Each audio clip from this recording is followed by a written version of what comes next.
Hi, it's Rob from IBUS 580 in the summer of 2018.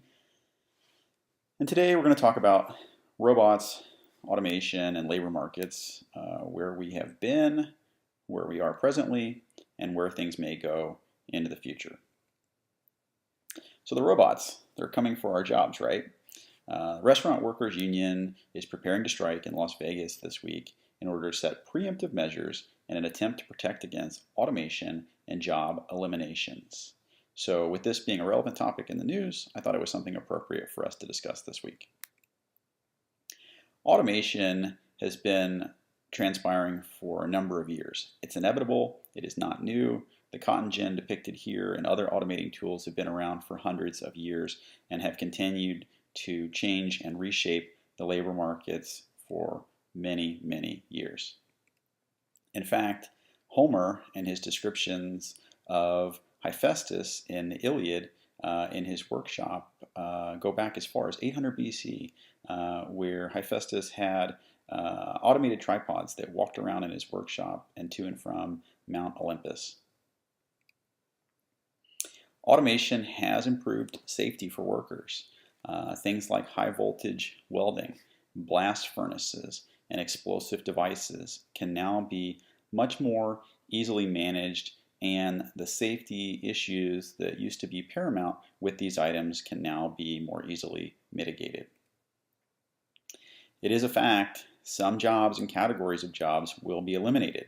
About 30 to 40% in the US and developed manufacturing nations, probably by 2030, about 10% in emerging economies, and about 20% of the global workforce will see automation affect jobs and eliminate categories. The more manual, the more susceptible they are. Predictability, not simplicity, is the current best predictor for automation. So we will see shifting within the labor markets with greater emphasis moving persons towards high-tech, illogical, and ambiguous work versus things that are physically predictable and taxing.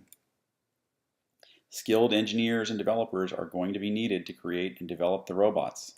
Assembly workers are needed to actually build the robots and to operate them, and all of these WSU students are demonstrating as much here in these photos today.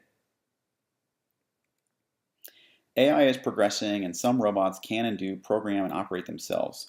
Google's DeepMind group built an AI that plays what is recognized as the most difficult board game, Go, and in 3 days it beat the current world champion 4 out of 5 games. In 21 days it went undefeated against the top 60 players in the world, and in 40 days surpassed all previous AIs ever constructed. So for fun, they played it against the world's best chess and shogi, a version of chess played on a larger board in Japan, computers. With only 2 hours of self-training, it learned the rules, taught itself, and went undefeated. So a very impressive advancements in AI in just the last couple of years. Some robots can even power themselves by ingesting organic materials.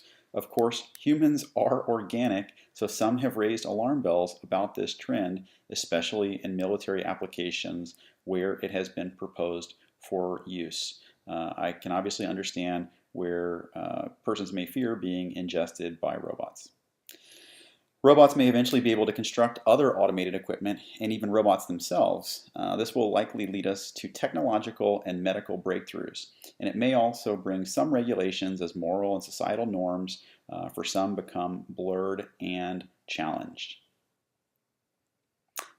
That being said, if robots can decide and control all elements of their existence, it is possible that they could also come to control their own existence.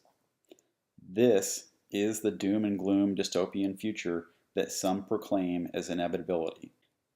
Of course, safeguards can be built in to ensure our robotically automated assistants don't supersede their purposes, so we can enjoy both Rosie the robot and Rosie the Riveter's contributions to our new world. Everything may not go well, and it's almost certain that there will be missteps and mistakes.